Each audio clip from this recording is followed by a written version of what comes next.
Welcome back. It was with enormous sadness this week that we all learnt of Jonathan Neesom's death. Jonathan was such a wonderful friend and to many of us a terrific companion over the years. We were so lucky to have spent time with him and worked with him and enjoyed his extraordinary knowledge, insight and unique sense of fun. And this is embodied, I think, beautifully in this selection of clips from his wonderful work on Racing UK and then Racing TV over the last few years. I really hope you enjoy this and remember Jonathan as you do.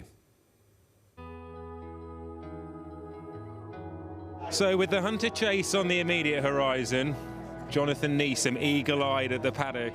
Mr. Neesom, Jonathan, he's coming over as we speak. He's running over. That's what we like to see. If I can drag you a little bit closer towards me, if that's all right. Closer, dear boy. What's going to win this then? Oh, so nice, easy question to start with. Put you over the railing. Careful.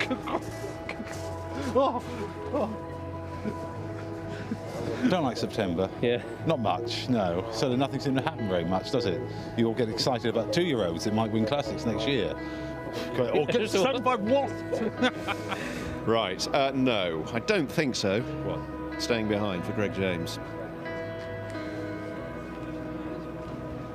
Yes, I was sitting somewhere else watching it, thinking, retire him.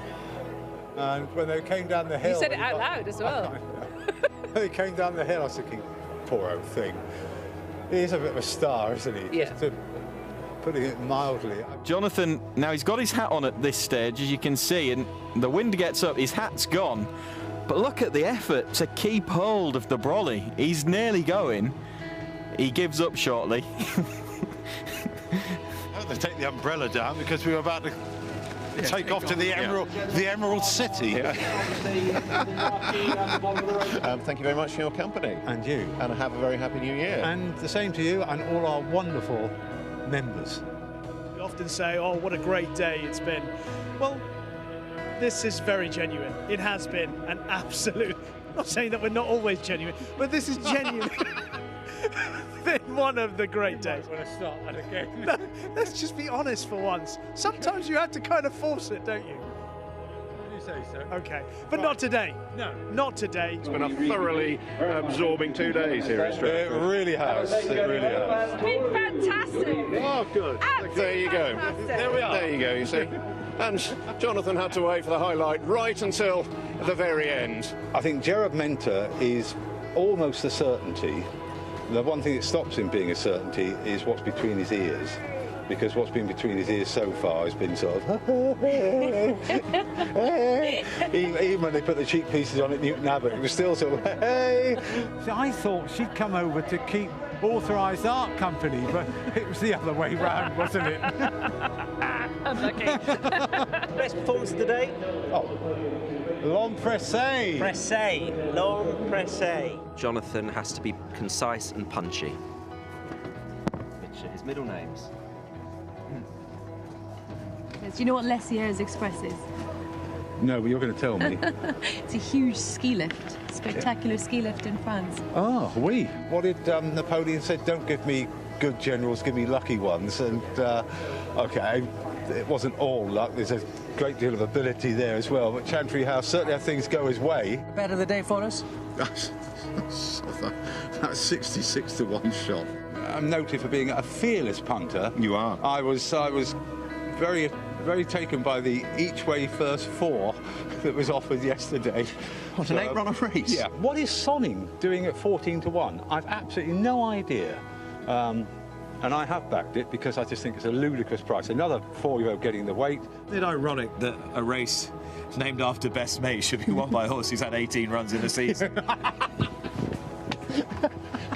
Such a nice day, weather-wise. And what about the card then? What are you most looking forward to? Come on, Jonathan, we're still live.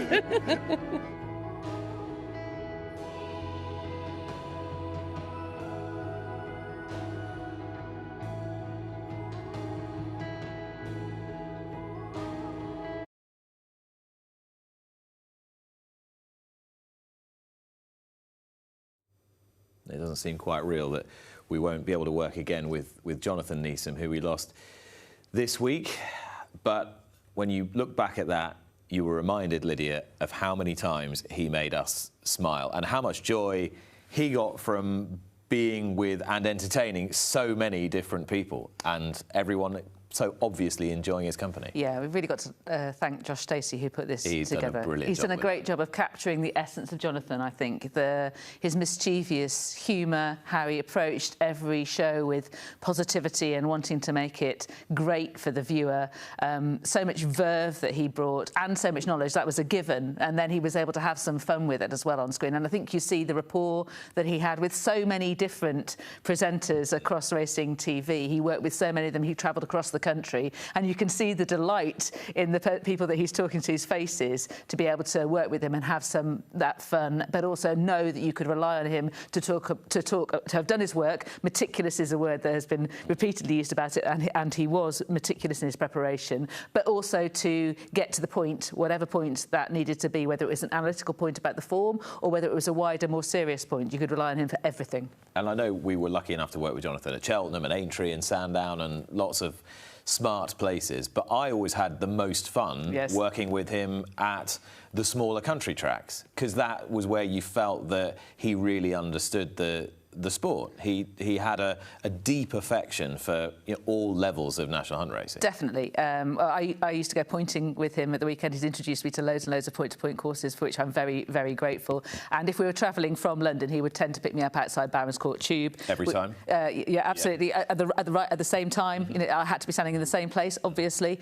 He would have calculated how long it would take, and he would be measuring himself against his best and worst journeys to that point. And then you'd get there and you'd have a sort of wander around, and then he'd be back to the boot, and he'd open up his boot, and he's got these sort of cheese rolls, corned beef rolls, a big flask of coffee, him, big flask of tea, me, tomatoes, and of course Cornish pasties, an amount of food that would have fed a large family for about a week in the back of the boot, all meticulously prepared the night before. It was fantastic. But yes, so Market Raisin, Wincanton, Huntingdon, Exeter. I used to love working at those meetings with him. Yeah, and you mentioned driving with him, which was an experience in itself. It was. I mean, I said this earlier in the week. You take it in turns to operate the vehicle, but he would always drive. Yep. Yeah, and it was unless you were Eddie, he was only allowed to drive once. And then never he was again. sacked. Yeah. But it was always, you might want to be in the second lane from the right here as you're driving through the Hanger Lane gyratory or whatever that you might have done several times before.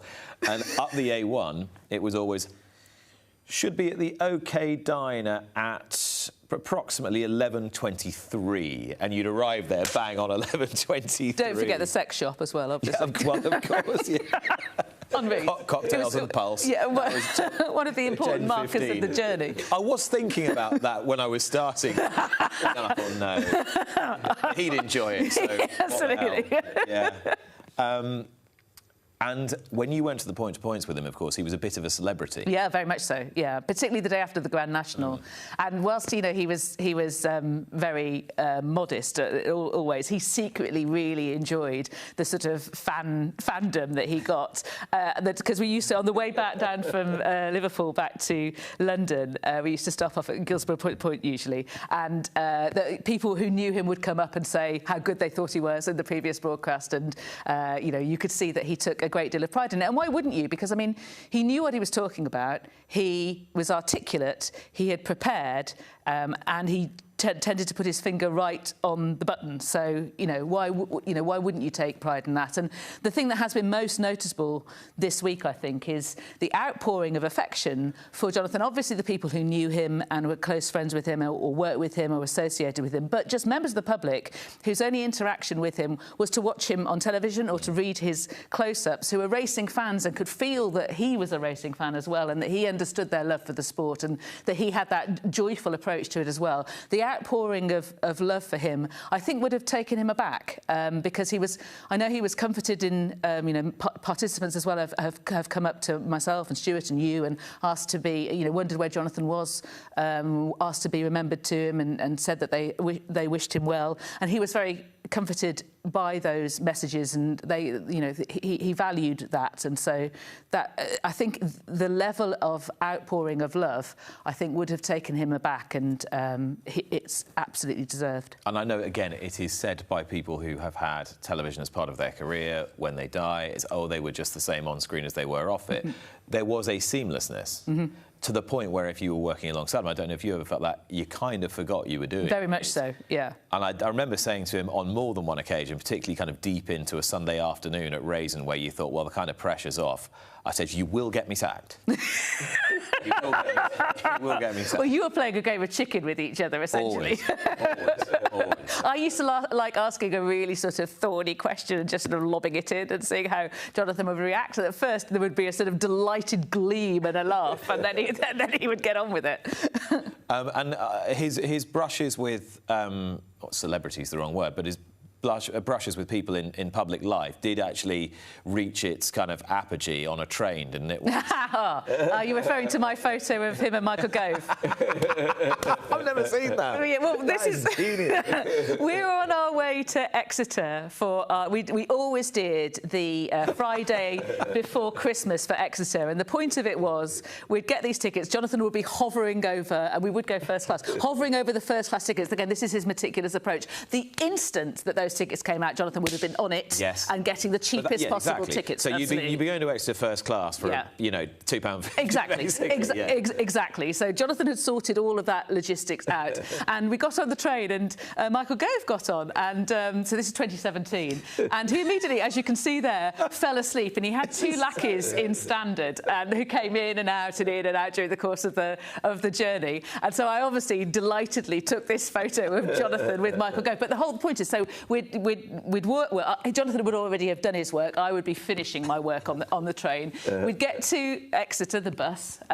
Then we would do the show at Exeter. We'd really enjoy ourselves during the course of the day. Then we'd have sorted out a taxi back, and we'd go to a particular pub and play some pool. Now, Jonathan is incredibly I'm competitive, and Jonathan's competitive. Unfortunately, he's much better at me than pool. So we used to have these games of pool, a couple of drinks. You're fine at pool until you've had a couple of pints. I'm better after I've had a couple of pints, I think you'll find, Nick. Anyway, then we would gamble down the hill, get on the train, do the Times crossword, and if it was too easy, Jonathan would be going, fight, damn it, fight! We'd be having some whiskies on the way, and then we would meet up with people like Eddie Fremantle and Richard O'Brien and David Cleary. We'd go to a Greek restaurant near Paddington and have our informal Racing TV, Racing UK Christmas party there, inevitably, and then stumble out at about 1 o'clock, and the following morning just sort of say to each other, that was a great night. That was our annual thing. We loved doing it. Yeah, and there can't be many people who took such pleasure in doing what he did. Yeah, he was. I know that Eddie described it as being obsessive. I mean, I think we all know about this. Well, your politics as well. So I mean, you obviously have got no time for life whatsoever. but this sport kind of sucks you in, doesn't it? And you become completely obsessed by it. And Jonathan was in so many ways. And as you say, from the Cheltenham Gold Cup to the grassroots Punting, but he did like to enjoy himself as well. But he was so in love with the sport, and he was so. He just liked to live it. He enjoyed living it, and he loved all the idiosyncrasies. But he wasn't, going to shy away from when he had to talk about more difficult things either. He was great fun and really great company. And like you, I can't really get my head round the idea that I'm not going to see him or laugh with him again. My abiding memory of Jonathan is being helpless with laughter in his company, just absolutely helpless, gasping for breath. Jonathan loved the sport. He loved all of you. He loved being watched by all of you. We loved working with him, and we all loved him very much, and we will miss him very much. Jonathan Neesom, who died this week.